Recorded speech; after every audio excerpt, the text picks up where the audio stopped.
মহরম উপলক্ষে একদিকে যখন রক্তপাতে ব্যস্ত সংখ্যালঘু সমাজের একাংশ, তার ঠিক অন্যদিকে মহরম উপলক্ষে রক্তদান শিবিরের আয়োজন করে নজির গড়ল ডোমজুরের তাজ স্পোর্টিং ক্লাব।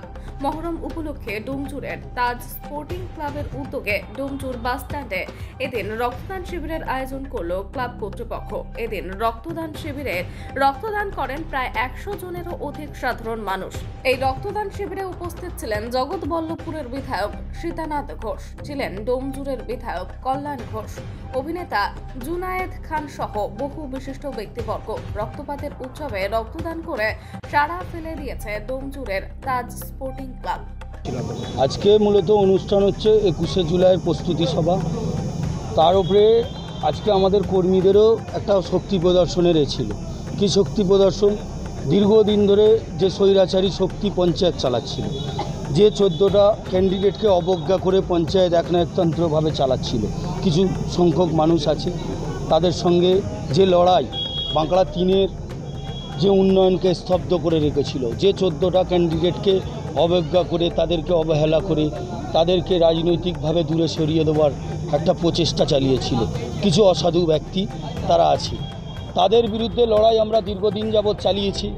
চালাবার পরে যখন আমাদের 3 নম্বর অঞ্চলের উন্নয়ন বা ডেভেলপমেন্টের একটা পরিস্থিতি তৈরি হয়, এনএসজি এর টাকা, টাইডের টাকা, সমস্ত টাকা যখন আমার পঞ্চায়েত ফান্ডে ঢুকে গেছে, তখন আমাদের এলাকা জলমগ্ন, এলাকা ড্রেন ভাঙা, রাস্তা ভাঙা, পঞ্চায়েতের দরবার করে আমাদের সাধারণ মানুষ, এলাকার মানুষ, যখন পঞ্চায়েতের বারবার দরবার করে যখন কোনো সুরাহা হচ্ছে না, ড্রেনের নিকাশির ব্যবস্থা হচ্ছে না, রাস্তার কোনো ব্যবস্থা হচ্ছে না, তখন আমরা তথা তৃণমূল কর্মীরা, সমস্ত বাঁকড়া 3 নম্বর অঞ্চলের কর্মীরা আমাদের নেতৃত্বে, যে কজন আমরা নেতৃত্ব দিয়েছিলাম তৃণমূল সংগঠনের, যে কর্মী সংগঠনের, সেই কর্মীবিন্দু সংগঠন থেকে প্রত্যেকেই যে 14টা ক্যান্ডিডেটের বিরুদ্ধে ওরা কুৎসা চালাচ্ছিল, যে অপপ্রচার চালাচ্ছিল, আমরা কিন্তু সেই 14টা ক্যান্ডিডেটের কাছে যখন বসার পরে তাদের সদিচ্ছা জানতে পারলাম যে তারা কেন পঞ্চায়েতে আসছে না বা ডেভেলপমেন্টের জন্য কাজ করছে না। অ্যাকচুয়ালি আসছে না বা আসতে দিচ্ছে না এটা জানার ম্যাটার ছিল। ওদেরকে আসছে না এটা বলা হচ্ছিল, কিন্তু তাদেরকে আসতে দেওয়া হচ্ছিল না। কেন আসতে দেওয়া হচ্ছিল না? 14টা ক্যান্ডিডেট না এলে যারা প্রধান অত পঞ্চায়েতটাকে চালাচ্ছে, তারা ভেবেছিল আমরা ঘুঘুর বাসা করে যা কিছু করব, একনায়কতন্ত্র করে পঞ্চায়েতের কিছু স্টাফের সঙ্গে মিলে আমরা টাকাকে নয়ছয় করে দেবো, লুট করে নেব। দীর্ঘদিন যাবৎ এরকম ঘুঘুর বাসায় তারা বসে আছে। তারা বাঁকড়ার মানুষকে, বাঁকড়া 3-এর মানুষকে ভুল বুঝিয়েছে। কিন্তু যখন আমরা তৃণমূল কর্মী সংগঠন থেকে মাঠে নামলাম, মাঠে নামার পর দেখলাম আদেও এই জিনিসটা না। যে 14টা ক্যান্ডিডেট তারা খুব স্বচ্ছ বা নিষ্ঠার সঙ্গে এলাকার মানুষের উন্নয়ন করার জন্য আগ্রহী। যখন আমরা তাদের সন্নাপন হলাম, তারা আমাদেরকে বলল যে দাদা আমরা কাজ করতে চাই, আমরা মানুষের জন্য এসছি, জনপ্রতিনিধি, আমরা এলাকার উন্নয়ন করতে চাই। আপনারা প্রতিশ্রুতি দিন, আমরা পঞ্চায়েতে যাব, আমাদের মানসিক নির্যাতন, শারীরিক নির্যাতন বা আমাদেরকে আত্মমর্যাদা হেনস্থা করা, এইগুলো যেন পঞ্চায়েতে বন্ধ করে। করতো কারা? যে ক্যান্ডিডেটগুলো বলতো এরা আসে না ডেভেলপমেন্টের জন্য, এরা উন্নয়ন করতে চায় না, তারাই কিন্তু এদের মানসিকভাবে, পেশিভিকভাবে, সার্বিকভাবে এদেরকে হেনস্থা করত। এখন কী বলবো? এখন যে পরিস্থিতি আছে, বিগত কয়েক মাস হলো আমরা 14টা ক্যান্ডিডেট নিয়ে পঞ্চায়েতে চালাচ্ছি, বা আরও যে ক্যান্ডিডেটগুলো আছে 22টা ক্যান্ডিডেট, সকল মিলে পঞ্চায়েত চালাবার চেষ্টা চলছে। আমাদের ঐকান্তিক প্রচেষ্টা বা আমাদের ক্যান্ডিডেটগুলো হাডানসোল চেষ্টা করছে উন্নয়নটা না স্তব্ধ হয়ে যায়। তারা যাতে উন্নয়নকে স্তব্ধ করার জন্য নানান কৌশল, নানান ফাঁদ ওরা পাচ্ছে এই 14টা ক্যান্ডিডেটকে, যাতে তারা শুধু সঞ্চালকরা এসে সই করে দিয়ে চলে যায়, কোনো টাকার হিসাব না নেয়, কোনো টেন্ডারের হিসাব না নেয়, এটা তাদের মূল উদ্দেশ্য।